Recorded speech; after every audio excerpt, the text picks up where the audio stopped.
कुसुम योजना, कुसुम योजना, कुसुम योजना। पिछले 5 महीने से मुझे 100 के ऊपर रिक्वेस्ट आ रही है कि आप इस टॉपिक पे वीडियो बनाइए। मैंने बोल बोल के थक गया आपको कि solar is my passion channel पे अजीत बहादुर सर ने बहुत खूबसूरत वीडियोस बनाए हैं, बट नहीं, आपको इसी चैनल पे कुसुम योजना के वीडियो चाहिए। नो प्रॉब्लम, नो प्रॉब्लम, आपने बोला और हमने किया।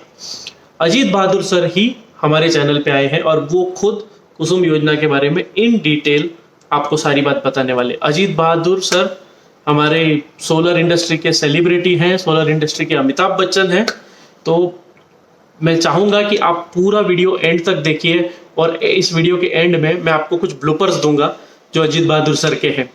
ठीक है, तो पूरा वीडियो एंजॉय कीजिए और एंड में आपको कुछ मजेदार चीजें हैं। चलिए, thank you very much. Hello friends, मेरा नाम है अजीत बहादुर और आप देख रहे हैं चैनल सोलर पंडित। देखिए कि इस चैनल का नाम है सोलर पंडित, पंडित नहीं। दोस्तों, आप लोगों ने कुसुम योजना के बारे में सुना भी होगा और इनफैक्ट इसके बारे में इस साल के यूनियन बजट में भी अच्छा खासा जिक्र हुआ था, अच्छा खासा एलोकेशन भी हुआ था। ये जो कुसुम पॉलिसी है ये किसानों के चौतरफा विकास को ध्यान में रख के बनाई गई है, जिसमें बेसिकली 3 कंपोनेंट्स हैं, कंपोनेंट ए, कंपोनेंट बी और कंपोनेंट सी। ये तीनों कंपोनेंट्स के बारे में आपको बताऊंगा एक एक करके, बट पहले ये कुसुम योजना का फुल फॉर्म समझ लेते हैं। जी हाँ दोस्तों, कुसुम का फुल फॉर्म है किसान ऊर्जा सुरक्षा एवं उत्थान महाअभियान। आज की डेट में इसे पीएम कुसुम योजना के नाम पे भी जाना जाता है। पीएम मतलब कि प्रधानमंत्री, बाकी जो है वो सेम है। तो चलिए अब हम इन तीनों कंपोनेंट्स को एक एक करके समझ लेते हैं। तो सबसे पहले बात कर लेते हैं कंपोनेंट ए की। कंपोनेंट ए में टोटल 10,000 मेगावाट्स, जी हाँ दोस्तों, 10,000 मेगावाट्स के grid connect solar rooftop parks की व्यवस्था की गई है। इसका सीधा सीधा मतलब ये निकलता है कि अगर आपके पास ज़मीन है तो आप उसके ऊपर रिन्यूएबल एनर्जी प्रोजेक्ट्स लगा के जो भी बिजली जनरेट करेंगे वो आपके स्टेट की स्टेट डिस्कॉम लेगी। इसमें बेसिकली आप 500 किलोवाट से लेकर 2 मेगावाट तक के पावर प्रोजेक्ट्स लगा सकते हैं और उससे जो बिजली जनरेट होगी वो आप अपने डिस्कॉम को बेच सकते हैं। डिस्कॉम मतलब कि जो आपके उधर बिजली सप्लाई कर रही है वही होती है डिस्कॉम, डिस्ट्रीब्यूशन कंपनी।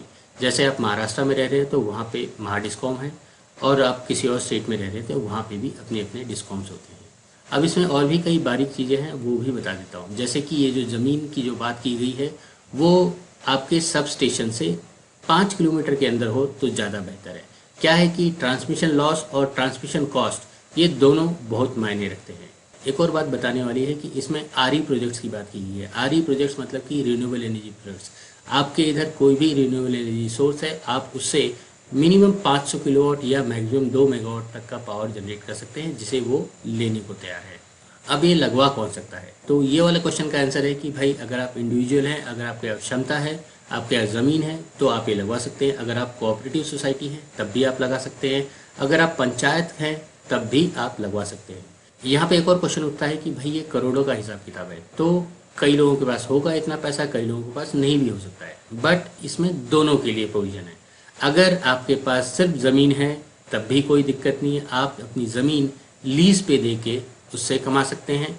और अगर आपके पास ज़मीन नहीं है तो जो लोग लीज पे देना चाहते हैं आप उनके साथ कोऑर्डिनेट करके उनकी ज़मीन लीज पे ले सकते हैं। तो ये एक प्लेटफॉर्म बनाने की कोशिश की जा रही है कि जहाँ पे जिसके पास ज़मीन है वो भी आ सके, जिसके पास पैसा है वो भी आ सके और जो कस्टमर है वो भी उसे खरीद सके।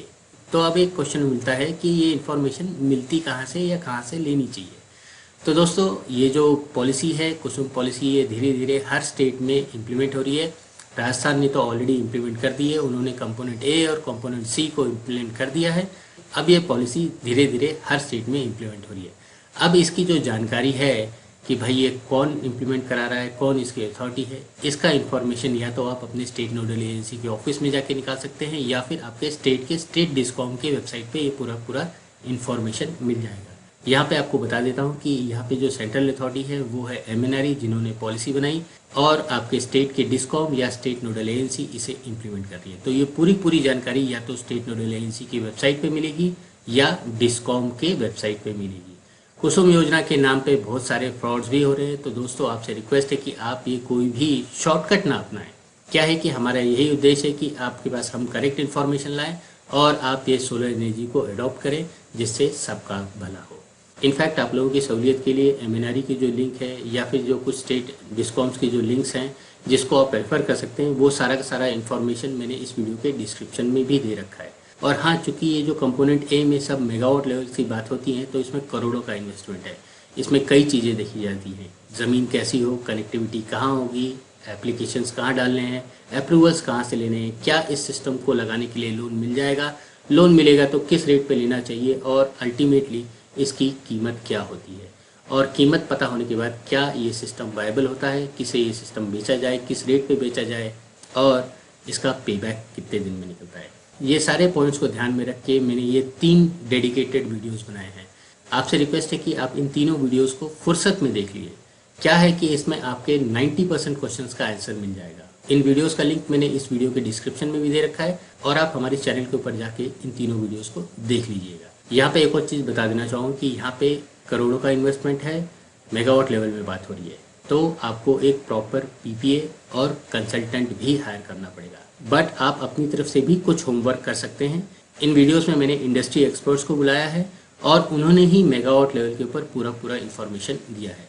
तो अब बढ़ते हैं अपने कंपोनेंट बी की तरफ। जी हाँ दोस्तों, कंपोनेंट बी में स्टैंड अलोन सोलर पंप्स की बात की गई है। स्टैंड अलोन सोलर पंप्स मतलब कि जहाँ पे ग्रिड अवेलेबल नहीं है। तो जहाँ पे ग्रिड अवेलेबल नहीं है वहाँ पे सोलर पंप्स बहुत ही आसानी से और बहुत शानदार परफॉर्मेंस देता है। इनफैक्ट ये वाला कंपोनेंट तो हाईली सब्सिडाइज्ड भी है। जी हाँ दोस्तों, हाईली सब्सिडाइज्ड। जी हाँ दोस्तों, 30-30-30+10 30% सेंटर की सब्सिडी मिलेगी, 30% स्टेट की सब्सिडी मिलेगी, 30% लोन की व्यवस्था की गई है, और 10% ही आपका कंट्रीब्यूशन है। तो ये तो हाईली सब्सिडाइज्ड सिस्टम है, और इसमें 3 HP, 5 HP और 7.5 HP पंप्स की व्यवस्था की गई है। और आपने भी देखा होगा कई स्टेट्स में पहले आओ पहले पाओ की बात की गई है। आपको यहाँ पे कुछ ही बातों का ध्यान रखना है कि आपके पास ज़मीन होनी चाहिए, वहाँ पे पानी की अवेलेबिलिटी होनी चाहिए, और साथ ही में वहाँ पे ग्रिड नहीं होना चाहिए। ये है बेसिक क्राइटेरिया। और बाकी रही बात ST, SC, OBC, general category, इस हिसाब से भी प्राइसिंग आती है। अब चूंकि ये हाईली सब्सिडाइज है तो यहाँ पे लाइन भी बड़ी लगती है, और इन पंप्स को अप्लाई करने के लिए आपके पास ऑनलाइन और ऑफलाइन दोनों सुविधाएं अवेलेबल है। और इस सोलर पंपिंग की स्कीम का अपडेट्स या तो आपके स्टेट नोडल एजेंसी की वेबसाइट पे मिल जाएगा, या डिस्कॉम की वेबसाइट पे मिल जाएगा, या ऑफलाइन किसान विकास केंद्रों पे ऊपर मिल जाएगा। अब बात कर लेते हैं कुसुम पॉलिसी के आखिरी कंपोनेंट का, जो कि है सी कंपोनेंट। जी हाँ दोस्तों, यहाँ पे जो बात की गई है वो है solarisation of existing pumps. Solarisation मतलब कि आपके जो एग्जिस्टिंग पंप्स हैं उसको सोलर पे अपग्रेड करने की बात की गई है। ये वाला स्कीम भी बहुत ही सिंपल है, और इसमें ज़्यादा आपको फाइट करने की जरूरत नहीं है। ये वाली पॉलिसी जो है वो बहुत ही सिंपल है। क्या है कि अगर आपके खेत के ऊपर एग्रीकल्चर पंप्स लगे हुए हैं तो उसका इन्फॉर्मेशन आपके नियरेस्ट डिस्कॉम को होगा। उनको ये मालूम होगा कि भाई इस लाइन के ऊपर कितने HP के पंप्स लगे हुए हैं और किसको किसको लगे हुए हैं। मतलब कि उनके पास पूरा डेटा है, 3 HP के पंप्स कितने हैं, 5 HP के पंप्स कितने हैं, और 7.5 HP के पंप्स कितने हैं। मोटा मोटी उनके पास सारा डेटा है कि भाई उनके उधर कितने एग्रीकल्चर पंप्स हैं और उनकी कैपेसिटी क्या है। बस अब करना क्या है कि उनको सोलराइज करना है। यहाँ पे 2 चीज़ें हैं। एक बात होती है कि भाई आप ये पंप्स को ऑन ग्रिड में करना चाहते हैं या ऑफ ग्रिड ही रखना चाहते हैं। ऑन ग्रिड मतलब कि आपको ही मालूम है कि ये जो एग्रीकल्चर पंप्स हैं वो खेती बाड़ी के लिए ज़्यादा से ज़्यादा 100 से 120 दिन के लिए इस्तेमाल होते हैं, यानी कि इरिगेशन के लिए इतने दिन ही इस्तेमाल में आते हैं, बाकी दिन वो आइडल पड़े रहते हैं। अब ये 120 दिन के अंदर और एक 30 दिन जोड़ लेते हैं बारिश और मानसून के, तो हो जाते हैं 150 दिन। 150 दिन को अगर 365 में घटा दिया है तो आपके पास एवरेज 200 दिन मिल जाते हैं। तो ये जो 200 दिन है वहाँ पे आप अपने एग्जिस्टिंग पंप्स को अपग्रेड करके सोलराइज करके जो भी बिजली जनरेट करेंगे वो आपकी डिस्कॉम आपके उधर से खरीदने के लिए राजी है। यही है कंपोनेंट सी का मेन क्रक्स। आप अपने एग्जिस्टिंग पंप को अपग्रेड कर सकते हैं, एग्रीकल्चर में इस्तेमाल कर सकते हैं, पंपिंग में इस्तेमाल कर सकते हैं, इरिगेशन में इस्तेमाल कीजिए, और जो बाकी के दिन बचे हुए हैं उसमें जो भी आप बिजली जनरेट करेंगे उसके एवरेज में आपको कुछ पैसा मिलेगा। यहाँ पे भी कुछ पॉइंट्स हैं जो आपको ध्यान में रखने हैं कि यहाँ पे जो कैपेसिटी की बात की गई है वो है 3 HP, 5 HP और 7.5 HP। अगर आपके पंप्स इस कैपेसिटी के हैं तो आप इस पॉलिसी का फ़ायदा उठा सकते हैं। यहाँ पे भी सब्सिडी की बात की गई है, यहाँ पे भी ज़बरदस्त सब्सिडी है।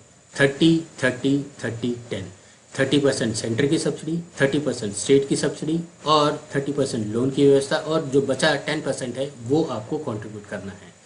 अब यहाँ पे भी मैं आपको क्लियर कर देता हूँ कि यहाँ पे भी आपको पॉलिसी प्रोसीजर्स गाइडलाइंस को प्रॉपरली फॉलो करना है। यहाँ पे भी जो अपडेट्स मिलेंगे वो या तो आपके स्टेट के डिस्कॉम की वेबसाइट पे मिलेंगे या फिर आपके स्टेट के स्टेट नोडल एजेंसी की वेबसाइट में भी मिलेंगे। सपोज करिए कि आप महाराष्ट्र में रह रहे हैं तो आप वहाँ पे या तो मेडा की वेबसाइट पे जाके देख सकते हैं या फिर महाडिस्कॉम जो कि वहाँ की डिस्कॉम है वहाँ की वेबसाइट पे जाके देख सकते हैं। आप जिस स्टेट में रह रहे हो आपको वहाँ के डिस्कॉम या स्टेट नोडल एजेंसी की वेबसाइट पे इनका अपडेट्स मिल जाएगा। ये बहुत ही सिंपल कैलकुलेशन है। डिस्कॉम को मालूम है कि भाई कितने पंप्स लगे हैं, उनकी कितनी कैपेसिटी है, वो उस हिसाब से ही टेंडर निकालेंगे और टेंडर में जो क्वालिफाई होगा वो आपके उधर वो सिस्टम लगाएगा। यहाँ पे भी कुछ पॉइंट्स हैं जो आपको ध्यान में रखना पड़ेगा क्योंकि डिस्कॉम को भी मालूम है कि भाई इसमें क्या क्या गड़बड़ियाँ हो सकती है और इस पॉलिसी का कैसे गलत इस्तेमाल हो सकता है। तो इन सब पॉइंट्स को भी ध्यान में रख के मैंने एक स्पेशल डेडिकेटेड वीडियो कुसुम पॉलिसी कंपोनेंट बी और कंपोनेंट सी के ऊपर बनाया है। जैसा कि आप स्क्रीन पे देख सकते हैं, ये वीडियो आप प्लीज़ देख लीजिए फुर्सत में, आपके सारे डाउट्स क्लियर हो जाएंगे। और अगर आपके मन में तब भी कोई शंका या क्वेश्चन आता है तो आप हमें इस वीडियो के कमेंट सेक्शन में लिख दीजिए। दोस्तों, ये वीडियो ख़त्म करने से पहले मैं बस आपसे एक रिक्वेस्ट करना चाहूँगा कि अगर आपको ये इन्फॉर्मेशन सही में अच्छी लगी है तो इसे आप दूसरों के साथ भी शेयर कर दीजिएगा। शायद ये इन्फॉर्मेशन उनके किसी काम आ सके। इन्फॉर्मेशन किसी के काम आ जाए, किसी का कुछ भला हो जाए, यही हमारा बेसिक उद्देश्य है। और हाँ, अगर इस वीडियो को लाइक भी कर देंगे तो हमें कुछ प्रोत्साहन मिल जाएगा। इसी तरह और भी पॉलिसी प्रोसीजर्स और गाइडलाइंस के ऊपर इन्फॉर्मेशन, नए नए डेवलपमेंट के इन्फॉर्मेशन, ये सारा इन्फॉर्मेशन लेके मैं अपने YouTube channel solar is my passion के ऊपर रेगुलरली आता रहता हूँ। इनफैक्ट मैं हर थर्सडे शाम को 6 बजे अपने ही YouTube channel solar is my passion के ऊपर लाइव क्वेश्चन आंसर सीरीज़ भी रखता हूँ, जहाँ पे आप लोग मुझसे जुड़ सकते हैं और अपने क्वेश्चंस का समाधान भी पा सकते हैं। आशा करता हूँ कि जो भी इन्फॉर्मेशन मैंने दी वो आपके किसी न किसी काम आएगी। मिलते हैं नेक्स्ट वीडियो में नए टॉपिक के साथ। तब तक आप एंजॉय कीजिए the supreme source of energy, solar energy. जय हिंद। हेलो फ्रेंड्स, मेरा नाम है अजीत बहादुर और आप देख रहे हैं चैनल सोलर पंडित। याद रखिएगा इस चैनल का नाम है सोलर PUNDIT, पंडित नहीं। याद रखिएगा कि इस चैनल का नाम है सोलर पंडित, पंडित नहीं।